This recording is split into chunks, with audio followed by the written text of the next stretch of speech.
Dans cette vidéo, je partage avec vous 6 astuces pour diminuer le stress que vous ressentez aujourd'hui au travail.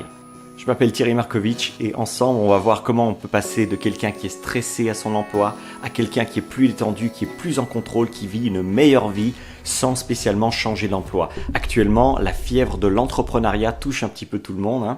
J'en fais partie. Cependant, ça ne veut pas dire que tout le monde doit forcément lancer sa boîte. Vous êtes peut-être actuellement employé, peut-être que vous êtes relativement content avec votre emploi actuellement, mais il y a des choses qui bloquent, il y a des choses qui coincent. Et cependant, vous n'avez pas vraiment envie de quitter votre emploi non plus. Alors cette vidéo va vous aider à trouver des solutions pour améliorer vos conditions de travail actuellement dans votre emploi.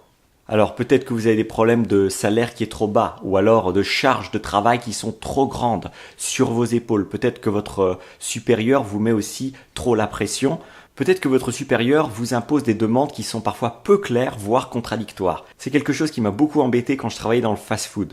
Je recevais des ordres contradictoires. Je recevais « tu dois faire ça et ça à cette heure-ci » d'un côté et complètement l'inverse de l'autre côté. Alors c'est à rendre n'importe qui fou. Recevoir des ordres contradictoires, ça n'a pas de sens et vous ne pouvez pas vous épanouir si votre boss vous donne des instructions qui sont peu claires ou alors qui n'ont absolument pas de rapport avec les instructions que vous avez reçues ailleurs. Alors par conséquent, quand vous avez du stress au travail, vous allez développer une haute pression artérielle, vous allez développer des migraines, vous allez développer des problèmes d'insomnie, le niveau de stress va monter chez vous. Enfin bref, il y a énormément de problèmes qui sont liés à un niveau de stress trop haut au travail. Alors c'est parti pour la liste des 6 choses qui vont venir vous aider à démultiplier votre capacité à reprendre un petit peu votre emploi en main, notamment en affirmant qui vous êtes.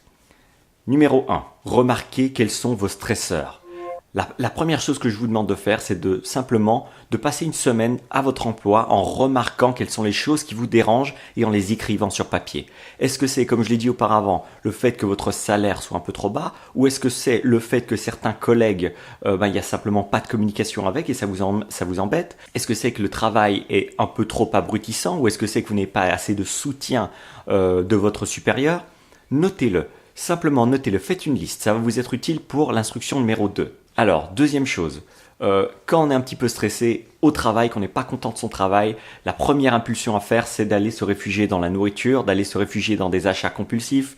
Je le fais encore régulièrement parfois parce que c'est pas facile de trouver de l'équilibre dans sa vie, mais j'espère m'améliorer. Et notamment une chose qui fait qu'on s'améliore, c'est développer une réponse positive par rapport au stress. Alors qu'est-ce qu'une réponse positive? C'est de faire une séance de yoga quand on est très stressé plutôt que d'aller s'étaler sur le sofa et de regarder un show télévisé sur Netflix.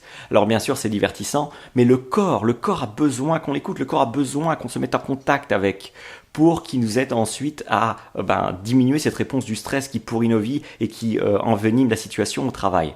Donc développer une réponse positive au stress, c'est critique pour prendre des bonnes habitudes, pour que le stress ne nous crée pas encore plus de stress, mais plutôt que le stress soit un signal pour nous de manger mieux, comme je viens de dire, de faire du yoga, de faire un cours de danse, de faire de la méditation, toutes ces choses qui ne sont pas spécialement bandantes, mais qui cependant vont aider énormément votre corps à absorber ce stress et à le diluer plutôt que d'en faire une boule qui va grossir et un jour, on le sait tous, exploser. Troisième chose, apprenez à déconnecter du travail. Alors, suivant votre emploi, vous n'allez pas spécialement être tout le temps harcelé par votre supérieur par message, par SMS, par email, mais si vous êtes dans une profession où régulièrement vous recevez des messages, des coups de fil par rapport à votre travail, apprenez à mettre des limites à votre employeur. Apprenez à mettre des limites à cette personne pour qu'elle ne vous appelle pas en dehors des heures des bureaux, si possible. Je ne sais pas exactement quel job vous faites actuellement. C'est possible que votre job ne vous permette pas de complètement fermer la vanne une fois que vous êtes sorti du bureau, mais s'il vous permet, faites-le. Vous n'avez pas à répondre à tout ce que votre employeur vous dit de faire en dehors des heures du bureau. C'est votre responsabilité de simplement couper la vanne une fois que vous sortez de l'endroit, de votre bureau, de votre endroit de travail, pour que vous repreniez contact avec votre vie qui n'est pas la vie de bureau une fois que vous en êtes sorti. Vous déconnectez avec le travail. Alors vous pouvez simplement peut-être avoir une carte SIM qui est dédiée juste au travail et cette carte SIM qui est liée à votre téléphone, vous la coupez une fois que vous sortez du travail. À chaque fois comme ça, il n'y a plus de problème de vous appeler pour faire des heures sup quand vous n'avez pas envie de faire d'heures sup, quand vous n'avez pas envie de faire des heures supplémentaires, ce genre de choses. Quatrième astuce. passer du temps pour vous. Alors évidemment, vous l'avez sûrement déjà entendu, passer du temps pour soi, c'est un concept un peu vague. Ça veut dire quoi, investir du temps sur soi? Ben, c'est simplement le fait de bien faire la différence entre s'asseoir devant la télé avec un plateau repas et regarder Netflix et aller jouer avec son chien dans le jardin. C'est pas la même chose. Aller faire une grande marche en forêt avec ses enfants ou sa femme ou même tout seul en écoutant une musique relaxante, c'est pas la même chose que de jouer à des jeux vidéo. À partir du moment où on prend en considération le fait que le corps est comme une plante et une plante a besoin d'air, de lumière et d'eau, ben c'est pareil ici. Quand on pense pouvoir se relaxer en étant chez soi, sur sa tablette, en train de jouer à Candy Crush, ah bah on n'est peut-être pas en train vraiment de se relaxer, peut-être qu'on est en train de mettre un autre type de pression sur le corps et qu'il nous faut oublier le premier type de stress qu'il y avait sur le corps.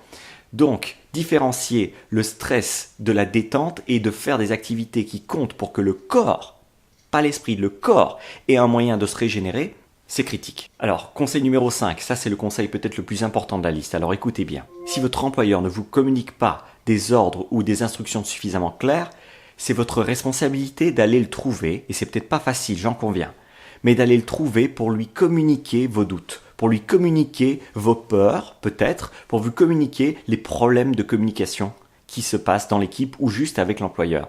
Dites-lui simplement, sans être méchant, sans être en colère, dites-lui, voilà, j'ai un problème avec le fait que je ne me sens pas assez soutenu moralement dans l'équipe. Qu'est-ce qu'on peut faire pour arranger ça ? Ou alors, vous pouvez aller simplement trouver votre employeur pour lui dire j'ai des problèmes d'insomnie, est-ce qu'il n'y a pas moyen de faire en sorte que j'occupe une autre place dans la boîte qui me permettrait simplement d'être moins stressé physiquement. C'est possible. Je ne sais pas dans quel emploi vous travaillez, donc c'est difficile pour moi d'ajuster par rapport à qui vous êtes, mais pensez à votre situation et pensez à comment une discussion avec votre employeur pourrait améliorer les choses.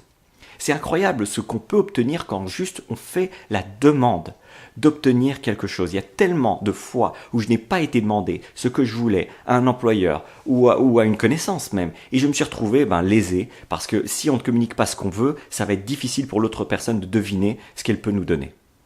Alors, dernière chose, le truc numéro 6, c'est si vous continuez à avoir des problèmes de stress et d'anxiété, même en résolvant de petites choses dans votre travail, c'est possible, parce que ça a été mon cas, c'est possible que vous peut-être bénéficieriez de faire une thérapie. Alors moi je sais que la thérapie c'est un sujet sensible, j'ai longtemps pas pensé à faire une thérapie parce que je me disais voilà, si je fais ma thérapie on va me prendre pour un fou et je suis pas fou. Mais faire une thérapie c'est pas être fou dans sa tête et aller voir quelqu'un qui nous donne des pilules pour nous faire oublier qu'on est fou. Faire une thérapie, c'est simplement aller parler avec un professionnel des problèmes qu'on a du mal à exprimer. Et ce professionnel est qualifié. Ce professionnel vous aide à mettre des mots sur ce que vous n'avez pas réussi à nommer dans votre passé. Alors moi, je conseille en particulier la thérapie EMDR. C'est une thérapie que je suis en train de faire depuis maintenant plus de 2 mois, qui change complètement ma vision que j'ai de la vie, qui change complètement ma vision que j'ai des relations sociales, de l'argent, en amour, de qui je suis, de qui je veux devenir. Donc, si vous continuez à avoir du stress alors que vous améliorez les choses au travail, peut-être que c'est intéressant, évidemment, soit de complètement changer de travail, soit d'envisager de faire une thérapie. C'est tout pour cette vidéo, c'était Thierry Markovitch. Demain, on se voit pour un autre contenu. En attendant, prenez soin de votre cerveau.